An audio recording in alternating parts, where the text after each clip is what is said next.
TV 연미쌤입니다. 학점은행제 왕초보 기초가이드 1탄에 이어서 2탄 전문대 졸업자 편을 준비했습니다. 혹시 최종 학력이 고등학교 졸업인데 여기로 오신 거면은 이쪽 1탄 고졸편을 클릭해주세요. 전문대 졸업자들은 기본으로 가지고 있는 보유학점들이 좀 많고 그 보유학점을 어떻게 적절하게 활용하는지가 키포인트거든요. 그래서 이 부분 오늘 제가 중점적으로 다뤄볼 예정이니까 2년제, 3년제 졸업자분들은 영상 끝까지 시청해주세요. 전문대 졸업자가 학점은행제를 진행할 때는 이 6단계만 기억해 주시면 되는데요. 첫 번째, 보유학점 확인하기. 두 번째, 목표에 맞게 전공 설정하기. 세 번째, 목표 기간 설정하기. 네 번째, 수업들의 교육원 정하기. 다섯 번째, 수업 진행 방법. 여섯 번째, 학점 인정 신청 및 학위 신청하기. 순서대로 설명드릴 예정입니다. 여기 제가 작년에 올렸던 학점은행제 기초가이드 영상을 먼저 시청한 후에 이 영상을 보시면 조금 더 이해가 쏙쏙 되실 것 같아요. 자, 그럼 바로 시작해볼까요? 첫 번째, 보유학점 확인하기. 일단 전문대 졸업자들은 당연히 졸업한 대학교에서 이수한 학점이 보유학점이 되는데요. 학점은행제를 진행할 때는 2년제 학점은 최대 80학점까지만 인정받을 수 있고요. 3년제의 경우 최대 120학점까지만 끌어올 수 있습니다. 내가 2년제 전문대 두 군데를 졸업했다면 각각 80학점, 80학점으로 총 160학점을 인정받을 수 있는 거예요. 또 다른 예시로 보통의 대학보다 학점을 좀 많이 이수하는 폴리텍 대학의 경우에 졸업학점이 한 100학점 넘는 경우가 많거든요. 그래서 학생분들이 진짜로 80학점만 인정되는지 재차 물어보시는 분들이 많은데 아쉽게도 폴리텍 대학은 2년제 대학으로 분류되기 때문에 최대 80학점까지만 학점으로 쓰실 수 있어요. 간혹 외국 대학 졸업자분들이 학점 인정 얼마나 되는지를 문의 주시기도 하는데요. 학점은행제에서 학점을 인정해주는 기준이 바로 과목명이거든요. 그래서 과목명을 정확하게 특정 지을 수 없는 외국 전문대 졸업 학점은 역시나 아쉽게 학점으로 인정받으실 수 없습니다. 그래서 0학점부터 진행하셔야 된다고 말씀드리고 있습니다. 자, 그러면 이렇게 본인이 가지고 있는 보유학점이 얼마나 되는지를 체크했다면 다음은 두 번째, 목표에 맞게 내가 진행할 전공과 학위를 설정하기입니다. 전문대 졸업자분들이 진행할 수 있는 학위 과정은 딱 두 가지예요. 전공 60학점, 교양 30학점을 필수로 140학점을 만들어서 취득하는 4년제 학사학위 과정 첫 번째고요. 두 번째는 전공 12과목만 들으면 나오는 타전공 전문학사 과정입니다. 이 타전공 전문학사 과정은 좀 쉽게 생각해서 복수전공 학위라고 생각하시면 되세요. 보통 전문대 졸업자들은 타전공 전문학사 학위보다는 4년제 학사학위를 취득하려는 경우가 훨씬 많은데요. 4년제 학위를 취득하려는 목적은 어떤 것들이 있는지 한번 살펴보고 추천하는 전공까지 말씀드려 볼게요. 첫 번째는 이직, 취업, 연봉 협상 등 직장을 위해 필요한 경우에요. 대졸 이상만 지원이 가능한 채용 공고라든지 연봉 협상에서 학력이 유리한 경우라든지 전졸 학력으로는 조금 부족한 경우가 있잖아요. 학점은행제 학사학위도 대졸자와 동등한 학력으로 인정받을 수 있기 때문에 되게 많이들 진행하시고요. 이때 저는 회사에서 요구하는 특정 전공이 있는지 먼저 여쭤보고 만약 단순히 그냥 학위만 빠르게 따시려는 분들한테는 졸업한 전문대와 유사하거나 똑같은 전공으로 진행하시는 걸 추천드립니다. 두 번째는 학사 편입입니다. 4년제 대졸자가 다른 4년제 3학년으로 입학하는 걸 학사 편입이라고 하는데요. 레드오션인 편입시장에서 조금이라도 경쟁력을 갖추기 위해서는 학사 학위 취득 후에 학사 편입으로 지원하시는 게 유리해요. 이때 따로 편입시험이나 공인영어를 같이 준비하시는 분들이 많거든요. 이 경우에 학위 취득은 온라인으로 좀 쉽고 빠르게 할 수 있어야 되기 때문에 역시나 졸업하신 전문대와 동일한 전공으로 추천을 드리거나 동일 전공이 없는 학과를 졸업한 학생분들한테는 학점은행제를 좀 쉽게 진행할 수 있는 마법의 전공 경영학을 추천드립니다. 세 번째는 대학원 진학이에요. 대학원에 진학하려면 기본적으로 학사학위가 있어야 되는데요. 전문대 졸업자라면 지원 조건이 안 되기 때문에 학점은행제를 활용해서 학사를 따시려는 분들이 좀 많아요. 이때 추천 전공은 학부, 전공 무관하게 지원할 수 있는 일반 대학원의 경우라면 전문대와 동일 전공을 추천드리긴 하지만 교육대학원과 같은 특수대학원이라면 지원 자격으로 동일 전공 학부만 요구할 수도 있거든요. 예를 들면 상담심리교육대학원이면 심리학을, 유아교육대학원이면 아동학을 이런 식으로 대학원 모집 요강을 잘 살펴보고 준비하시는 게 중요합니다. 간혹 학생분들이 진짜 학점은행제로 대학원 갈 수 있는지를 물어보시는데 충분히 가능해요. 제 졸업생분들 중에서는 숭실대, 인하대, 외대 등 주요 대학원 입학하신 분들 많습니다.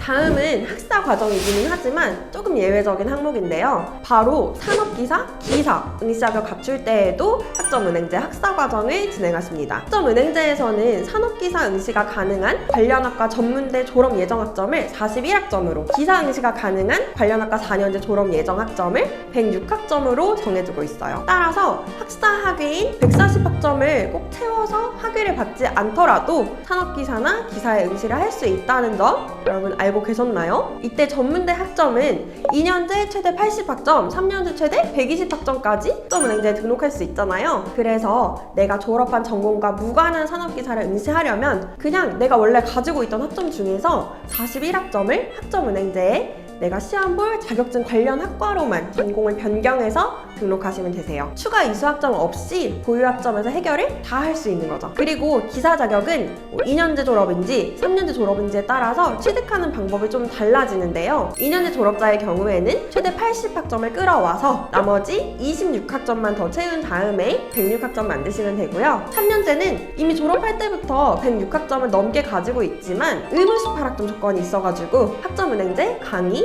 자격증, 독학사 등으로 취득한 학점이 18학점 이상은 있어야지만 응시 자격이 됩니다. 추천하는 전공은 이제 내가 취득하고자 하는 자격증 관련 전공이어야 되겠죠?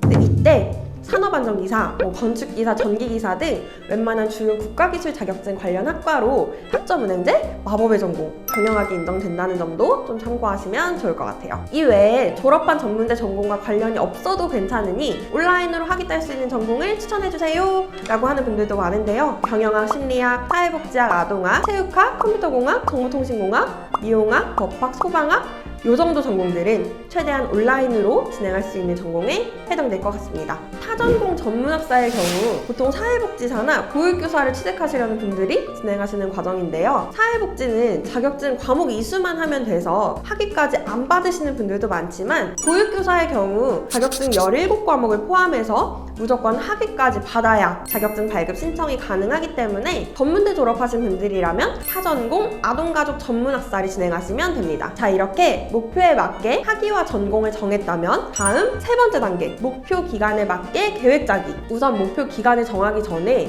내가 몇 학점을 더 취득해야 되는지를 알아야 되잖아요. 2년제 졸업자라면 나 80학점 보유하고 있으니까 딱 60학점만 채우면 되겠지? 3년제 졸업자라면 나 120학점 보유하고 있으니까 딱 20학점만 더 채우면 되겠지? 이렇게 생각하시거든요. 근데 엄밀히 말하면 아닐 수도 있습니다. 우리가 학점은행제로 전문대 학점을 끌어올 때 결론적으로는 학점은행제로 학사를 취득하는 거잖아요. 그래서 학점은행제 교육과정에 맞게 가지고 있던 이 학점의 이수 구분이 변경됩니다. 그래서 유사 전공을 이어서 하는지 아니면 전공을 아예 다른 전공으로 변경하는지에 따라서 내가 더 채워야 하는 학점이 많이 달라질 수 있어요. 이때 여러분, 학사학위 과정은 전공 60학점, 교양 30학점 필수라는 점 한 번 더 기억을 해주셔야 됩니다. 그럼 예시를 하나 살펴볼게요. 한 예로 이 학생은 지금 디스플레이 시스템 공학과를 졸업한 학생인데요. 학점은행제로 가장 유사한 전공을 한번 찾아보니까 전자공학이 좀 비슷하더라고요. 이때 전문대에서는 전공 63학점, 교양 15학점 이렇게 총 78학점을 들은 학생인데 학점은행제 전자공학으로 등록을 하니까 전공 44학점, 일반 19학점, 교양 15학점으로 이렇게 나누어지긴 하지만 가지고 있던 이 78학점을 온전히 다 쓸 수 있더라고요. 그래서 140학점까지 부족한 62학점만 더 채우면 되는 상황이었습니다. 근데 만약에 이 학생이 전혀 다른 전공인 심리학으로 학사학위를 취득한다고 가정하면 원래 전공으로 들었던 63학점이 전부 일반 학점으로 넘어가거든요. 그리고 심리학 전공으로 새로 60학점을 더 채워야 되고 교양 또한 30학점까지 15학점이 더 필요한 상황이니까 총 75학점이 필요하게 되더라고요. 이런 식으로 내가 진행하려는 전공에 맞게 가지고 있던 학점이 학습 구분이 좀 달라지기 때문에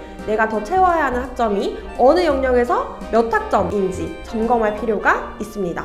잠시 깨알 팁으로 이 학습 구분을 알아보는 방법은 두 가지가 있는데요. 첫 번째는 국가평생교육진흥원 홈페이지에서 학습 지원, 학점 인정 표준 DB를 활용해서 내가 진행하려는 전공을 설정 후 내 보유 과목들이 어떻게 학습 구분되는지를 인정해보는 방법입니다. 두 번째, 이렇게 학점 인정 표준 DB에 없는 전공일 수 있거든요. 그런 경우라면 온라인 학습 설계를 직접 맡겨보는 방법이 있는데요. 여기 학점 인정 대상 학교 단계에서 내가 들었던 과목들을 일일이 다 기입해서 심사를 받아보는 절차예요. 만약 이 두 가지 방법 다 어떻게 하는지 잘 모르겠는 분들은 저희 연미쌤한테 직접 상담을 받아보시면 확인을 도와드려 볼 수 있습니다. 자, 이렇게 내가 필요한 학점이 얼마나 되는지를 확인했다면 이제는 정말 진행 과정에 대한 좀 더 구체적인 계획을 세워봐야겠죠? 아까 들었던 예시를 가지고 직접 플랜을 한번 제가 짜볼게요. 첫 번째 예시처럼 유사 전공인 전자공학으로 그대로 진행한다면 62학점만 들으면 된다고 말씀드렸죠? 이 62학점은 과목 수로 치면 한 과목당 3학점이기 때문에 총 21과목인데요. 학점은행제 연간 이수 제한 학점 때문에 이 21과목을 듣는데 총 3학기가 소요됩니다. 만약 내가 이 기간을 단축하고 싶으면 이런 식으로 학점 인정이 되는 산업기사를 하나 병행해서 한 2학기 정도로 단축시키는 방법이 있을 거예요. 그런데 만약 이 두 번째 예시처럼 아예 타전공인 심리학 학위를 취득하는 경우를 살펴볼게요. 아까 말씀드렸던 것처럼 추가로 75학점을 더 이수해야 되는데요. 이 75학점은 수업으로 따져보면 총 25과목이에요. 이 25과목을 수업만으로 들으면 연간 이수 제한 학점 때문에 총 4학기, 2년이 소요되는데요. 만약 내가 기간을 1년 반 정도로 단축하고 싶다면 이런 식으로 자격증을 하나 병행할 수 있겠죠? 그런데 내가 이거를 또 1년으로 좀 더 단축하고 싶다면 이렇게 자격증에 독학사까지 병행을 해야 됩니다. 이 내용들을 다 정리하자면 우선 내 보유 학점이 어떻게 학습 구분되는지를 확인해서 내가 더 채워야 할 학점을 확인하시고요. 그 학점을 수업만으로 들을 때의 기간을 한번 생각해 본 다음에 너무 길다, 좀 줄이고 싶다 이런 생각이 든다면 자격증과 독학사를 좀 적절하게 병행을 해주셔야 된다는 뜻입니다. 이렇게 예시까지 살펴봤는데 아직까지 감이 안 오신다면 혼자 계획하시기에는 좀 아직 이릅니다. 이럴 때는 혼자 끙끙 앓지 마시고 저희 연미쌤한테 문의를 주시면은 고민을 해결해 드릴게요. 자, 이렇게 제가 알려드린 내용을 토대로 본인의 희망 전공과 희망 기간에 맞는 계획을 구성하고 나면 그 다음은 수업을 들을 교육원을 찾아봐야겠죠? 나에게 필요한 전공 과목이 개설되는지는 국가평생교육진흥원 학점은행 홈페이지에서 이렇게 교육훈련기관 조회 메뉴로 확인해 보실 수 있습니다. 내가 들으려는 수업이 기계공학 전공 과목이다 라고 한다면 여기 전공명에 기계공학을 검색해 주시고요. 온라인으로 학점을 채우고 싶다 라고 한다면 여기 원격 교육까지 체크해 주시면 됩니다. 이때 여러분들 꼭 점검하실 부분 하나 말씀드릴게요. 바로 전공 필수 과목이에요. 전공 학점은 전공 필수 학점과 전공 선택 학점으로 나눠지는데요. 이 전공 필수 학점은 내가 진행하려는 전공마다 다 달라요. 그래서 국가평생교육진흥원 학점은행 홈페이지에서 표준교육 과정을 통해서 확인을 해보셔야 돼요. 이 전공 필수 학점을 채우는 방법은 딱 2가지인데요. 첫 번째는 전공 필수로 정해져 있는 과목을 다 수업으로 듣는 방법이에요. 예를 들어서 기계공학사를 진행한다면 여기 있는 공업수학 1부터 정역학까지의 총 8과목을 전부 수강해야 되는 거죠. 두 번째 방법은 학점으로 채우는 방법이에요. 수업은 무조건 한 과목에 3학점이죠. 예를 들어서 기계공학 전공 필수는 학점으로 환산을 하면 8과목이니까 총 24학점이겠죠? 그럼 자격증과 수업을 병행해서 24학점 이상을 채우면 전공 필수 학점이 충족됐다고 말할 수 있습니다. 이렇게 수업을 들을 교육원을 정하고 어떤 과목을 들을지 정한 다음에 수강 신청을 진행했다면 이제는 본격적으로 학점을 채워나가는 학점은행제 과정이 시작되는 거예요. 5번째, 수업 진행 방법. 많은 분들이 수업이 진행되는 방식에 대해서 궁금해하시기 때문에 저는 온라인 평생교육원 담당자니까 온라인 강의 진행 방식에 대해서 간단히 설명드릴게요. 온라인 강의는 한 학기 15주 약 3개월 반 동안 진행이 되는데요. 이때 강의를 그냥 듣기만 하는 건 절대 아니에요. 강의를 듣다가 중간고사, 기말고사, 시험도 보고 과제도 하고 토론도 하고 성적을 주기 위한 반영 요소들이 다 정해져 있습니다. 이 평가 요소들은 보통 온라인 출석, 과제, 시험, 토론, 퀴즈, 참여도로 구성되어 있는데요. 이 중에서 중요한 건 크게 3가지. 온라인 출석, 중간고사, 기말고사 이렇게 생각해 보실 수 있습니다. 온라인 출석은 말 그대로 수업 들으시는 그 자체가 출석 인정이 되는 건데요. 강의는 실시간 강의가 아니에요. 녹화 강의이기 때문에 일정 출석 인정 기간 내에만 아무 때나 들어가서 들어주시면 되세요. 한 학기가 15주 과정이라서 1주차부터 15주차까지 매주 주차별로 강의가 열리고 출석 인정 기간은 보통 2주씩으로 생각하시면 됩니다. 그 다음은 시험이에요. 8주차 때는 중간고사, 15주차 때는 기말고사, 이렇게 과목별로 시험은 2번씩 있고요. 보통 금, 토, 일, 월 이렇게 4일 정도 기간을 주고 제한시간 1시간 내에 한 25문제 정도를 푸시는 형태예요. 다음은 과제입니다. 과제는 교육원마다 조금 다를 수는 있는데 보통 과목별로 한 번씩 있고요. 주어진 주제에 맞게 레포트 형식으로 제출을 하시는 거예요. 이 외에도 뭐 토론, 퀴즈, 참여도 등 평가 요소가 이게 교육원별로 진행 방식이 좀 다 다르기 때문에 꼭 본인이 수업을 듣고자 하는 교육원 홈페이지에서 확인해 보시는 것이 좋습니다. 저 같은 경우는 저희 교육원에 소속되어 있는 플래너이기 때문에 이런 학사 일정을 좀 그때그때 챙겨드리고 좀 쉽게 하실 수 있는 방법이 있다면 공유도 해드리고 있는데요. 제가 수업을 들어보니까 진짜 이수만을 목적으로 한다면 사실 이수가 어렵진 않아요. 그렇지만 성적을 관리하셔야 되는 분들은 이 각 평가 요소들을 꼭 신경 써주셔야지만 내가 원하는 점수를 얻어가실 수 있을 거예요. 자, 이렇게 수업을 듣고 학점을 취득하신 분들이라면 마지막 단계 학습자 등록, 학점 인정 신청, 학위 신청 꼭 기억해 주셔야 되는데요. 아무리 내가 수업을 막 열심히 듣고 자격증이랑 독학사를 다 딴다고 해도 국가평생교육진흥원에서 하는 이 행정 절차가 되어 있지 않다면 학위가 나올 수 없습니다.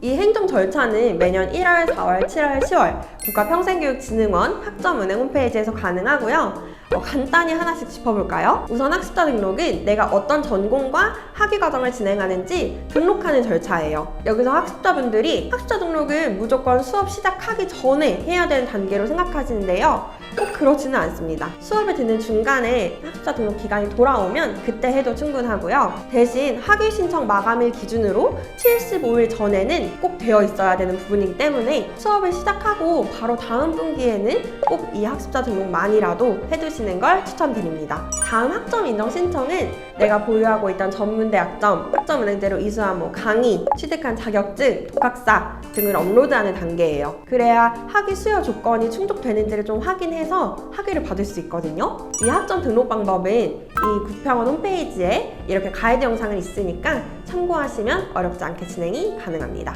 마지막으로 학위 신청. 많은 분들이 또 놓치는 부분이 학점 인정 신청까지 다 잘해두고 마지막에 학위 신청을 안 하신다는 점인데요. 학위를 신청해야 학위증이 나오기 때문에 내가 만약 2월 전기 학위를 받겠다 하면 그 전년도 12월 15일부터 1월 15일 사이에 학위 신청을, 8월 후기 학위를 받겠다 하시는 분들은 6월 15일부터 7월 15일 사이에 학위 신청을 꼭 해주셔야 됩니다. 학위는 교육부 장관 명의의 학위이고요. 나중에 이력서를 기입할 때는 학점은행제 학사 이런 식으로 기입을 해주시면 됩니다. 자, 오늘 이렇게 정말 디테일하게 최종학력 전문대 졸업자가 학점은행제를 진행하는 방법에 대해서 알아봤는데요. 우리 전문대 졸업자들처럼 이렇게 보유학점이 많은 경우에는 어떻게 알뜰하게 이 학점을 다 쓸 수 있는지가 가장 중요한 부분이에요. 여러분들의 귀중한 학점을 아주 야무지게 잘 쓸 수 있게끔 제가 상담 도와드릴 수 있으니까 더 궁금하신 부분은 저 연미쌤에게 아래 카톡 링크를 클릭해서 문의를 남겨주세요. 오늘의 긴 영상 끝까지 시청해주셔서 너무 감사드리고요. 다음 3탄 대졸편으로 찾아오겠습니다. 안녕! 더 궁금하신 점이 있거나 영상에 나온 선생님과 상담을 원하시면 PC는 제목 아래에 있는 더보기란을 클릭, 상단에 있는 상담 링크를 클릭하셔서 문의를 남겨주시면 됩니다. 모바일은 화면 아래에 있는 더보기란을 터치, 상담 링크를 확인해보세요. 카카오톡 상담은 댓글에 있는 링크를 클릭하셔서 궁금하신 내용 남겨주시면 빠르게 답변 도와드리겠습니다.